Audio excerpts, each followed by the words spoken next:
Uma professora foi morta dentro da sala de aula por um aluno de 13 anos.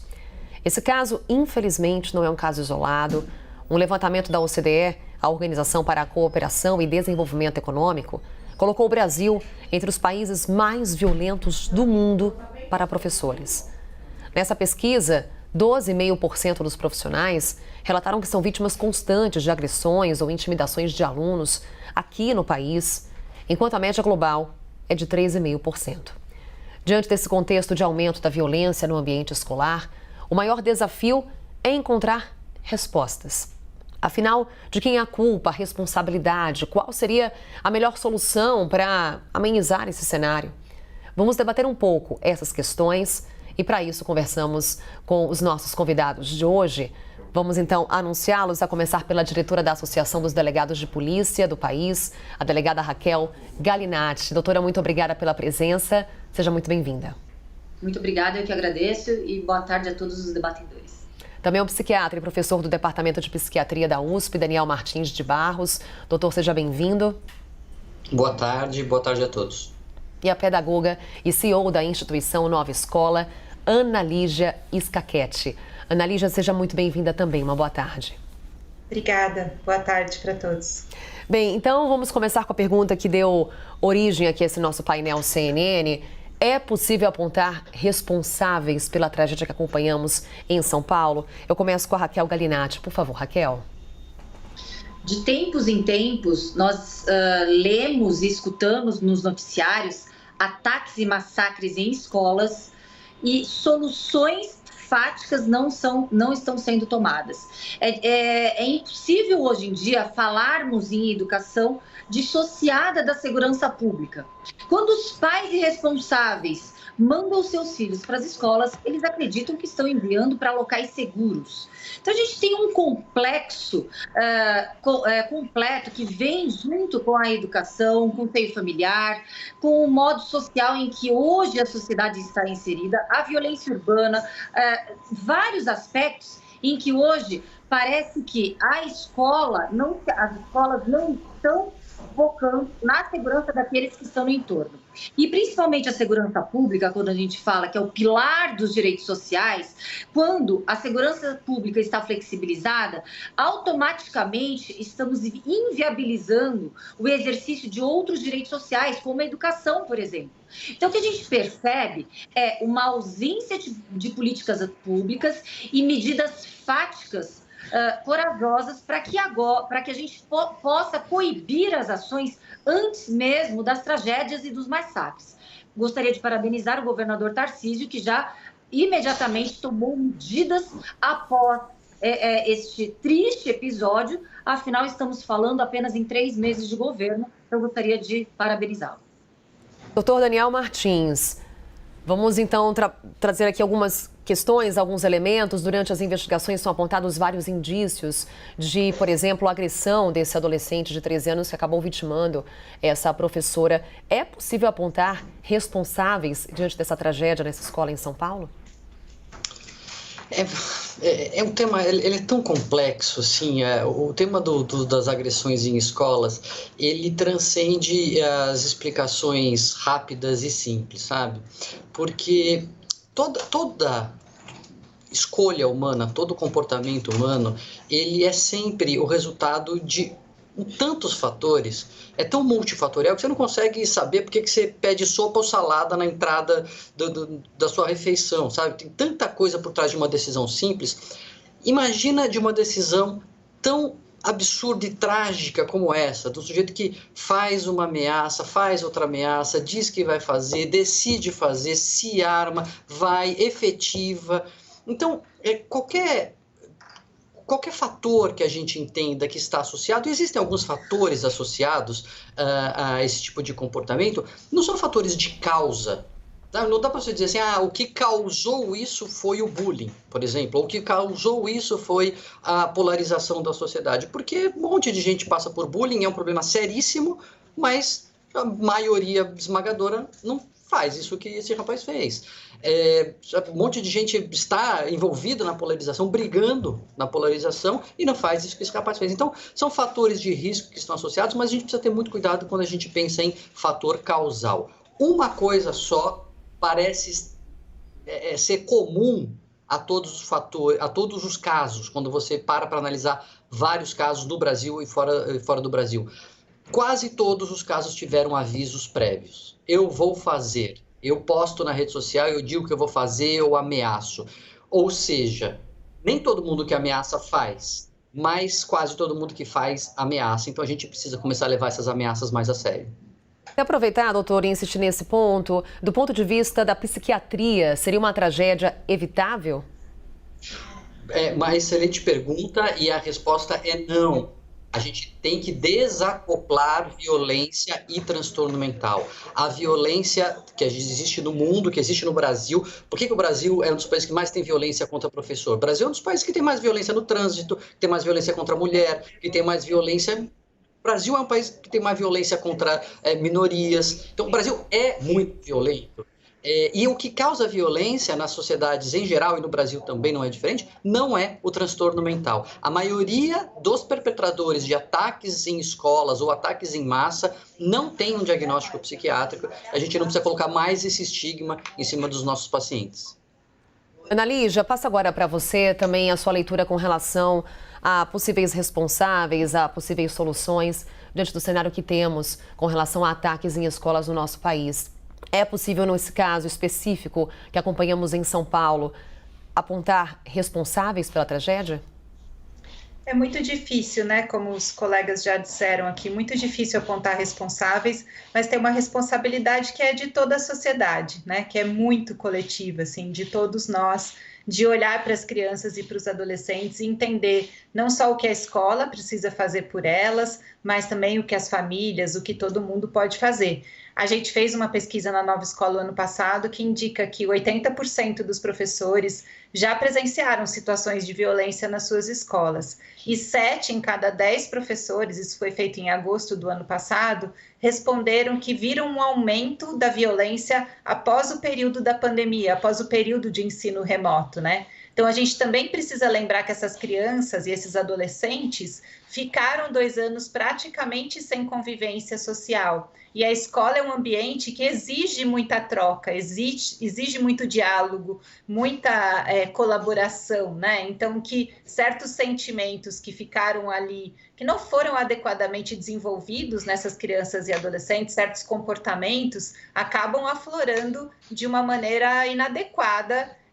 E não que isso seja um problema só do pós-pandemia, né? É um problema que já existe na nossa sociedade, mas que foi intensificado. Então, também esse contexto da pandemia, do isolamento, prejudica as situações que a gente está vendo agora na escola. Mas você falou também em soluções, né, Carol? E acho que tem uma palavra que é essencial aqui, que já foi um pouco citada, que é a prevenção.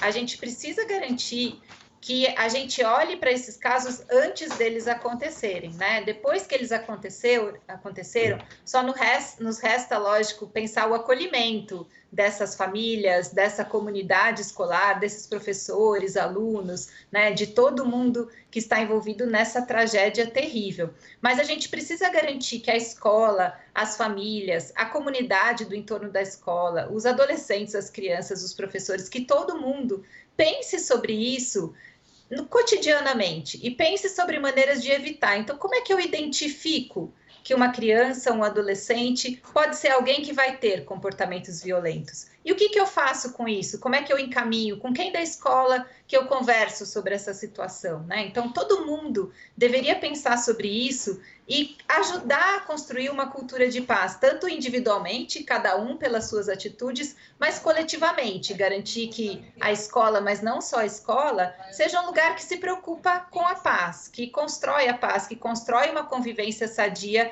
entre todos. Então, isso requer um plano realmente de ação que envolva todo mundo que passa por aquela instituição escolar.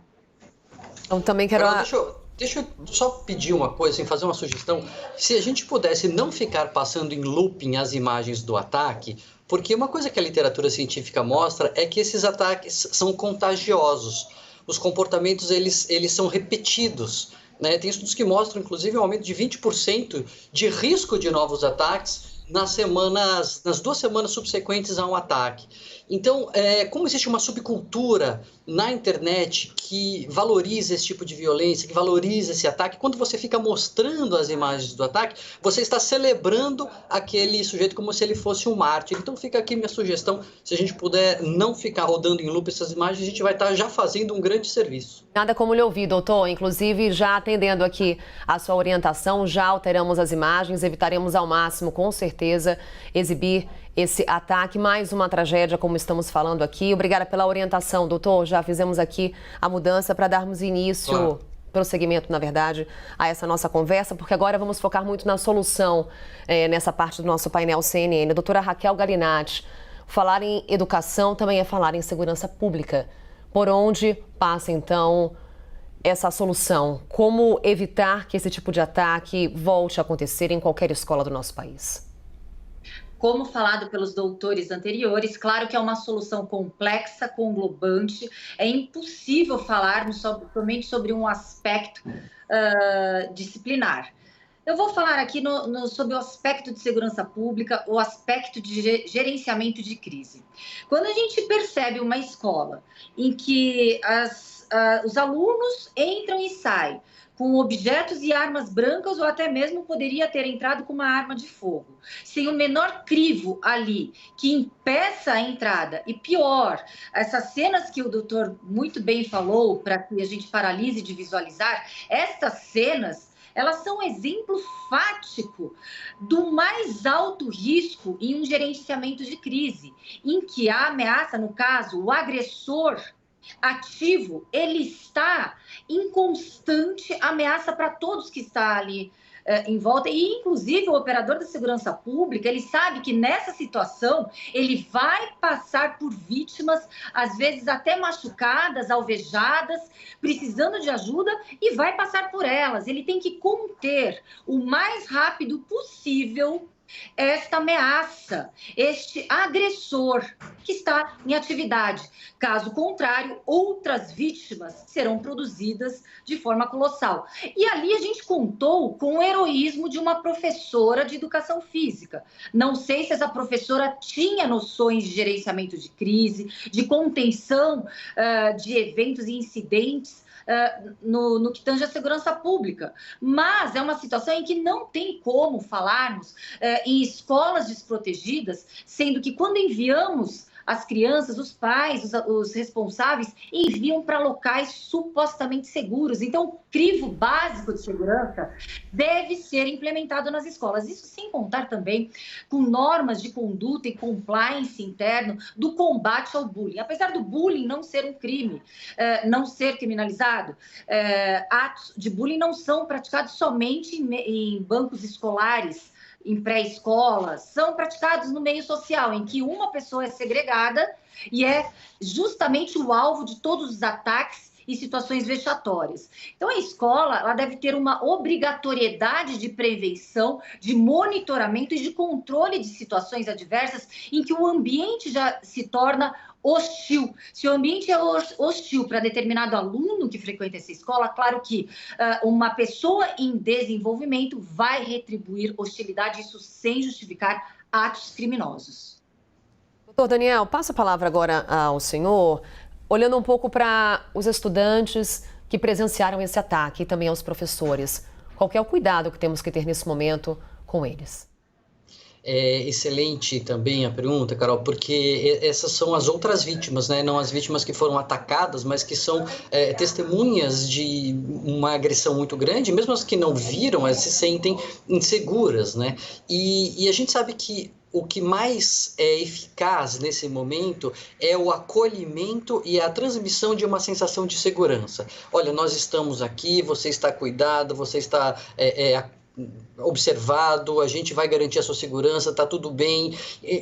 Enfim, restaurar nessas crianças, nesses jovens, nesses adolescentes, a sensação de que eles estão cuidados, de que a sociedade está junto deles, mais do que uma reação de um pânico, porque às vezes a gente entra, né, é tão assustador o ataque em escola, que a gente fica assim literalmente em pânico. A sociedade começa a gritar desesperada, meu Deus, e agora? E agora? Parece, né, que você está no meio do incêndio, e agora? E agora? E agora? Essa reação de medo e de susto só alimenta nas crianças a sensação de que elas estão inseguras, de que elas amanhã podem sofrer um novo ataque na escola. E não é assim. Então, é a mesma coisa que a gente faz com vítimas de outros violências urbanas, até mesmo vítima de desastres naturais, elas têm que se sentir acolhidas e seguras. E aí é o papel realmente da sociedade, como estava sendo dito aqui, o papel de todos nós, da escola, da educação, da segurança pública, dos pais, da sociedade como um todo, de dar essa... restaurar, de fato, essa segurança e que elas sintam que elas estão sendo cuidadas. Isso eu acho que é o mais importante para a gente evitar desdobramentos futuros. Claro, se alguém está dando sinais de uma reação mais intensa, um estresse maior, aí sim, passar por um psicólogo, eventualmente para o médico, para o pediatra ou para o psiquiatra, mas para todo mundo, independente dos sinais individuais, restaurar essa sensação de segurança, acho que é o mais importante. Ana Lígia, as escolas estão preparadas para esse acolhimento? Olha, a maior parte dos professores e das escolas não contam atualmente com acompanhamento psicológico, né? Com acompanhamento mais especializado. Isso tanto o professor individualmente, como as escolas ali institucionalmente. Então, de fato, é um desafio grande para as escolas lidar com situações como essas. Elas estão mais preparadas para lidar com a prevenção do que para lidar com o pós-tragédia, né? Lógico que talvez em alguma medida ninguém esteja preparado para isso, e queria também registrar aqui os meus sentimentos, né, para toda a comunidade da Escola Tomásia Montoro, especialmente para a família, os amigos da professora Elizabeth, que foi a principal vítima, não a única, né, mas a principal vítima, realmente é a única vítima fatal dessa tragédia. Mas é possível equipar as escolas não só com profissionais, como com reflexões para essa questão, né? Além do acolhimento, a gente pode ter reflexões coletivas, acordos, combinados, formações para os professores, para os alunos e para as famílias, espaços para que todos pensem juntos sobre o que isso significa, sobre como estamos nos sentindo e como queremos nos sentir no futuro também. Pode ser um momento com calma, lógico, com paciência, com respeito ao luto que essa comunidade está vivendo, né? Pode ser um momento de refazer combinados, de reconstruir uma comunidade que olhe de maneira diferente para o futuro, né? Certamente todos estão muito impactados nesse momento, mas vai ter um período de retorno, de todos juntos reconstruírem essa escola e pensarem como ela pode ser talvez melhor daqui para frente. Mas cabe também uma reflexão para todas as outras escolas, né? De fato, muitas escolas estão em risco, tem levantamentos que mostram que nos últimos 9 meses, tem uma pesquisa da Unicamp que mostra que nos últimos 9 meses a gente teve 9 ataques desse tipo no Brasil, nem todos eles ganharam tanta repercussão, mas eles aconteceram, e um tanto de outros ataques foram evitados. Então, realmente é uma ameaça constante, né? Que preocupa professores, gestores, pais, familiares, crianças, adolescentes, e a gente precisa que a escola seja um ambiente saudável, um ambiente de aprendizado, um ambiente de harmonia, de convivência. É o lugar onde um dos lugares onde a gente aprende a viver em sociedade é a escola, né? E ela precisa ser um reflexo sadio da nossa sociedade. Então é importante que a gente pense dentro de cada escola, que a gente estabeleça combinados para, de fato, garantir que todos tenham essa experiência de sociedade sadia, empática e respeitosa. Doutora Raquel, onde estão as similaridades entre os ataques em escolas ocorridos aqui no Brasil? Há pouco a gente trazia aqui um relatório feito pelo governo de transição. Em 22 anos, foram 16 ataques, sendo que 4 deles ocorreram no intervalo de 6 meses. E há também outros ataques que foram evitados a partir desse relatório feito pelo governo de transição.